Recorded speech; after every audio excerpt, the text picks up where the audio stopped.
नमस्कार। आज मैं काफ़ी दिनों बाद उत्तराखंड रक्षा मोर्चा की तरफ से आप लोगों को संबोधित करने के लिए उपस्थित हुआ हूँ। अभी मैं आप लोगों के समक्ष ये बताने के लिए आया हूँ कि हमारी पार्टी एक राजनीतिक दल के रूप में पंजीकृत तो है, पर हम इसको एक राष्ट्रीयता से ओतप्रोत जो नॉन गवर्नमेंट ऑर्गेनाइजेशन होते हैं उसी तरह से इसमें हमारे साथ लोग जो जुड़े हुए हैं, कार्य कर रहे हैं। और हम लोग बहुत शांतिप्रिय ढंग से बिना किसी प्रोपेगेंडा के अपने काम में लगे हुए हैं, जिसमें कि हमारे इंटेलेक्चुअल एक्टिविटीज़ होती हैं। हम जो साथी एनजीओ हैं उनके साथ मिलकर के हम राष्ट्रीयता से ओतप्रोत जो भी भावनाएं होती हैं उसको हम सरकारों के सामने रखते हैं, चाहे भारत सरकार हो चाहे राज्य सरकार हो। इस संबंध में आपसे ये बताना चाहूँगा कि हमने कुछ इश्यूज़ यहाँ के मुख्यमंत्री श्री धामी जी के सम्मुख और प्रधानमंत्री के सम्मुख रखे थे। उसमें सर्वप्रथम तो जो इशू था, हमने जब यहाँ पे नवंबर 2022 में और 21 में एक आंदोलन में भाग लिया था कि यहाँ का एक भू कानून बनना चाहिए, और वो सख्त भू कानून जो है वो केवल हिमाचल प्रदेश की तर्ज पे ही बनना चाहिए, जो कि छोटा सा होता है, एक लाइन का एक एक्ट है वो, कि हिमाचल में जिस तरह का जो भू कानून है उसको उत्तराखंड में लाना चाहिए। इसमें काफ़ी लोगों ने इसमें हिस्सा लिया था, लेकिन फिर गवर्नमेंट ने एक श्री सुभाष कुमार के अध्यक्षता में एक समिति बनाई थी। हमने उसमें भी वार्तालाप किया था और उस समिति ने अपनी रिपोर्ट दे दी है। पता नहीं किन अपरिहार्य कारणों से मुख्यमंत्री उस पर बैठे हुए हैं, राज्य सरकार बैठे हुई है, और इससे जनता में बहुत बड़ा रोष है। और ये रोष जो है अगले 1 साल में उभर के आएगा। और अगर आपने अभी भू कानून ले आए तो आपको इसमें एक राजनीतिक इसका फ़ायदा मिलेगा, लेकिन आपने बाद में 8 महीने बाद 9 महीने बाद इलेक्शन से पहले लाएंगे तो फिर आपको इसमें बहुत ज़्यादा नहीं मिलेगा। तो सर्वप्रथम मैं कहूँगा कि इसमें मुख्यमंत्री को संज्ञान लेना चाहिए, प्रधानमंत्री को संज्ञान लेना चाहिए। बीजेपी के अध्यक्ष जो नड्डा जी हैं वो खुद हिमाचल से आते हैं, उनको संज्ञान लेना चाहिए कि कैसे उत्तराखंड में एक भू कानून जो है हिमाचल की तर्ज पे बहुत जल्दी लाया जाए। दूसरा इशू हमने जो रेज किया था, यहाँ पे हम देख रहे हैं कि बहुत ज़्यादा इंक्रोचमेंट हो गए हैं और बाहरी लोग यहाँ पे बहुत ज़्यादा बस रहे हैं। उससे 2 तरह के खतरे हैं। एक सामयिक खतरा है, स्ट्रेटेजिकली एक बॉर्डर स्टेट है, और दूसरा जो है वो पर्यावरण के लिहाज से यहाँ की जो कैरिंग कैपेसिटी ऑलरेडी बहुत ज़्यादा ओवर हो चुकी है। अनप्लान्ड डेवलपमेंट, अनप्लान्ड रोड का कंस्ट्रक्शन करके, और जो हमारी जो साधारण जनता भी है वो भी अनप्लान्ड ढंग से जो है अपने घरों का निर्माण कर रहे हैं। उससे भूस्खलन और आपदाएं यहाँ हर रोज़ हर समय आती हैं। वो एक नई बात नहीं है। इसके लिए सर्वप्रथम तो हमने ये कहा था कि ये उत्तराखंड में पहाड़ी इलाकों में अब कोई रजिस्ट्री जो है लैंड की नहीं होनी चाहिए। बाहरी लोगों की, जो यहाँ के लोग हैं उन्हीं की रजिस्ट्री होनी चाहिए। मैंने अक्सर तो यह देखा, मैं एक दिन थचुड़ गया था और मसूरी से टेहरी जाता हूँ, कभी मैं अल्मोड़ा की तरफ गया था, नैनीताल में जाता हूँ, बाहरी लोगों ने हर जगह लिख दिए this land belong to such and such Bhasin, this land belong to such and such fellow.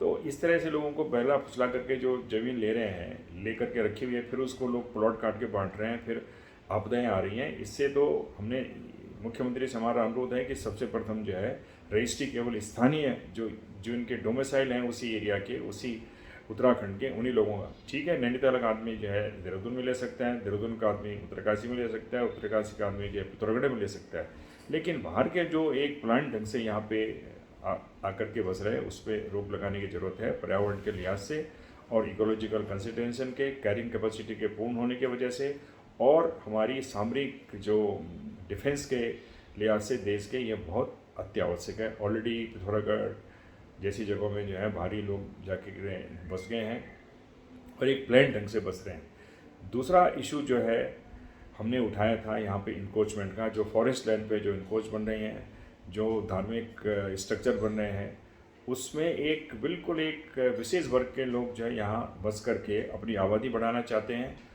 और उससे जो है यहाँ पे असंतुलन, सांस्कृतिक असंतुलन का बहुत बड़ा खतरा है। उत्तराखंड की जो अस्मिता है वो बहुत खतरे में है।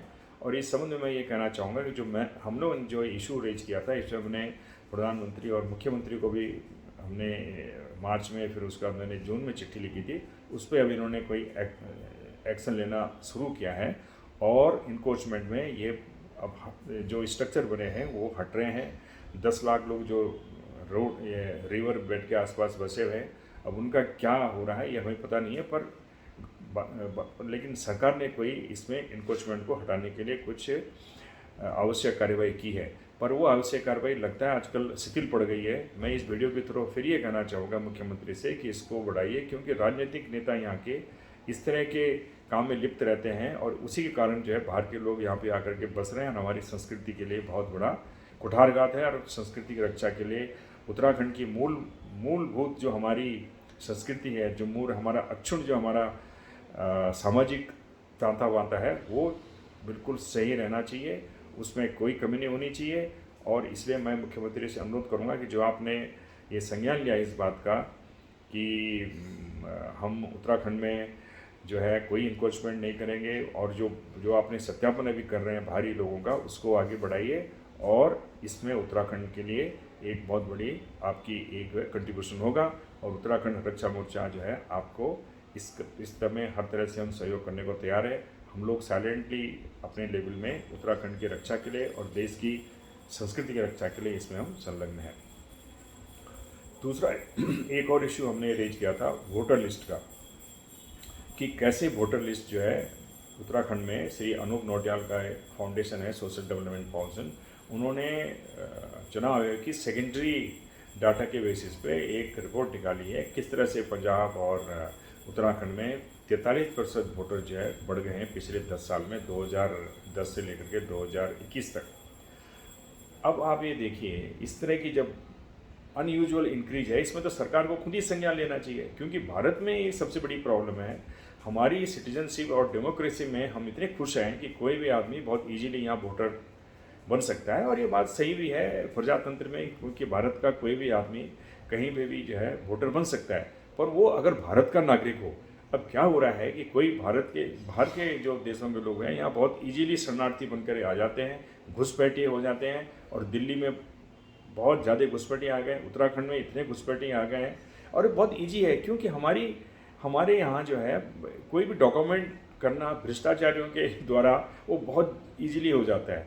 और दूसरा जो वोटर लिस्ट बनाने का जो प्रावधान है, उसमें दो जो बड़ी इंपॉर्टेंट प्रावधान है उनकी अनदेखी होती है।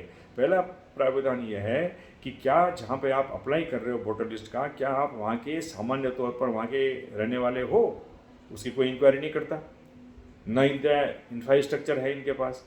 दूसरा, अगर है भी तो भी नहीं करेंगे। दूसरा, क्या आपके खिलाफ कोई क्रिमिनल केस है। तो ये दो महत्वपूर्ण बिंदुओं पर हमने उठाया था, और पहले तो राज्य सरकार ने कुछ नहीं किया। उसके बाद इलेक्शन कमीशन ने एक जिला स्तरीय और कॉन्स्टिट्यूंसी स्तरीय और बूथ स्तर पर कमेटी बनाने के लिए बोला था। उसकी रिपोर्ट भी इन्होंने विशिवासी करके कह दिया कि हमारा तो काम केवल वोटर बनाना है, कोई अनयूजुअल इंक्रीज नहीं हुआ है। तो कोई इनसे पूछे कि देश भर में आप इसका डाटा की एनालिसिस करो कि कितने वोटर लिस्ट जो है किस स्टेट में बढ़ रहे हैं, कितने बढ़ रहे हैं किस कॉन्स्टिट्यूंसी में। ये एक हमारी राष्ट्रीय जो पहचान है उसके लिए एक प्रश्न चिन्ह है। इसलिए उत्तराखंड जो कि एक भारत का सांस्कृतिक मुखौटा है, उस पर इस तरह की इन्होंने जो रिपोर्ट दी है, मैं उसकी भर्त्सना करता हूँ। और मैंने फिर एक पत्र जो है प्रधानमंत्री को लिखा है, धामी जी को लिखा है, और चुनाव आयोग को लिखा है कि प्रॉपर ढंग से इसकी फिर से इंक्वायरी की जाए। और कुछ मामलों में मैं देख रहा हूँ कि मुख्यमंत्री ने ये बोला है, मैं उनको इसका साधुवाद देता हूँ कि उन्होंने कहा है कि जो बाहरी लोगों का सत्यापन हो रहा है वो ठीक ढंग से होना चाहिए, और वो कैसे यहाँ के निवासी बने उसकी पूरी हो, और उसको पूरा फिर विधानसभा में ला करके जो है उन सबकी सदस्यता को निरस्त किया जाए। जब तक हम अपनी अक्षुण्णता को बनाए रखने के लिए सशक्त नहीं होंगे और डिटरमिन नहीं होंगे और अपने कानून का इस्तेमाल नहीं करेंगे, तब तक हमको लोग यहाँ पे कुछ भी समझते रहेंगे। कोई बाहर से आकर के बस गया और अपनी संस्कृति जो है, हमारा जो कल्चर है, हमारी जो लैंग्वेज है और उत्तराखंड की जो अस्मिता है, उसको जो है खतरा है। इससे निपटने के लिए ये बहुत ज़रूरी है कि वोटर लिस्ट की में जितने आदमी घुसे हैं, कहाँ से घुसे हैं, उनकी पूरा सत्यापन होना चाहिए और इनको बाहर निकालना चाहिए। तीसरा जो है, जो इशू में जो मुख्यमंत्री ने संज्ञान लिया है हमारे पत्र के ऊपर, वो है यहाँ पे जो ड्रग का जो माहौल है, उत्तराखंड में इतनी ड्रगिस्ट हो गए हैं, हमारे यूथ इतने बर्बाद हो रहे हैं, क्योंकि वैसे भी देहरादून और उत्तराखंड में बहुत सारे बाहर के कम से कम 60,000 विद्यार्थी पढ़ रहे हैं, जो कि जिसमें कि ड्रग आजकल बिंदालपुर में कहो, राजपुर रोड में कहो, जगह जगह खुली मिलती थी। इसमें मुख्यमंत्री ने जो संज्ञान लिया है, इसको स्ट्रिक्ट ढंग से जो है इम्प्लीमेंट किया जाए और पुलिस और डिस्ट्रिक्ट मजिस्ट्रेट को इसमें रेस्पॉन्सिबिलिटी मिलनी चाहिए, और जो भी स्टाफ, ये बिना लोअर स्टाफ की कनाइवेंस के इस तरह के ड्रग का नहीं होना चाहिए, तो सबसे पहले उनके खिलाफ एक्शन लो। दूसरा, ड्रग के साथ साथ जिन लोगों के अंडर में फॉरेस्ट में इंक्रोचमेंट में है, उसमें जो है बहुत सख्ती जो है अफसरों के ऊपर होनी चाहिए। रेंज ऑफिसर, बीट ऑफिसर और इवन डीएफओ, क्या उन्होंने अपनी जो हर 15 दिन में फॉरेस्ट ऑफिसर को एक पर्सनल डायरी देनी पड़ती है अपनी, कि वो कहाँ गए थे, क्या देखा उन्होंने। मैं रिक्वेस्ट करूँगा सुबोध पुनियाल जी से कि वो एक कमेटी बनाए, वो कमेटी ये देखे कि डीएफओ और रेंजर और जो जीडी जो लिखते हैं फॉरेस्टर और फॉरेस्ट गार्ड वगैरह, इनका देखा जाए कि इन्होंने पिछले 2 साल में कहाँ कहाँ ये लोग गए हैं, हर 15 दिन में कितने इन्होंने फील्ड इंस्पेक्शन किए हैं और क्या हुआ है, और कैसे इनके रहते हुए बड़े बड़े स्ट्रक्चर बन रही हैं, मजारें बन रही हैं, उसके बाद साथ में जो है वहाँ पे आदमी बैठ रहे हैं, ये लोग क्या कर रहे थे। सख्त सख्त जो है कार्रवाई करनी चाहिए ताकि डिटरेंट रहे, और उसके बाद ताकि लोग जो है फ्यूचर में इस तरह की बातें न करें। इस तरह से ये हमारे जो 2-4 चीज़ों पर मुख्यमंत्री ने जो ध्यान दिया है, मैं उनका समर्थन करता हूँ, और अगर इस तरह से वो कार्य करते रहे तो हमारी जैसे लोगों को उनको सहयोग करने में हमें कोई प्रॉब्लम नहीं होगी, क्योंकि हमारा जो राजनीतिक परिप्रेक्ष्य है वो यही रहता है कि हम कैसे उत्तराखंड के लिए एक सुखद भविष्य की कामना करें।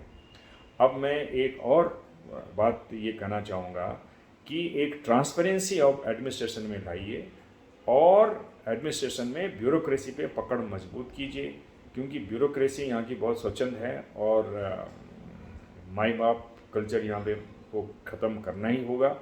और जो हमारे जो नेता हैं, इनको वो तब तक नहीं उनकी पकड़ मौजूद होगी जब तक वो ईमानदारी से काम नहीं करेंगे। तो करप्शन पे लगाम लगानी पड़ेगी। छोटा मोटा करप्शन तो जो है, देखिए, नेता लोग या कोई भी आदमी जो है पॉलिटिक्स में चल सकता है, लेकिन जिस तरह से रैम्पेंट करप्शन यहाँ उत्तराखंड में जो लोग देख रहे हैं, उसको रोकने की सख्त ज़रूरत है।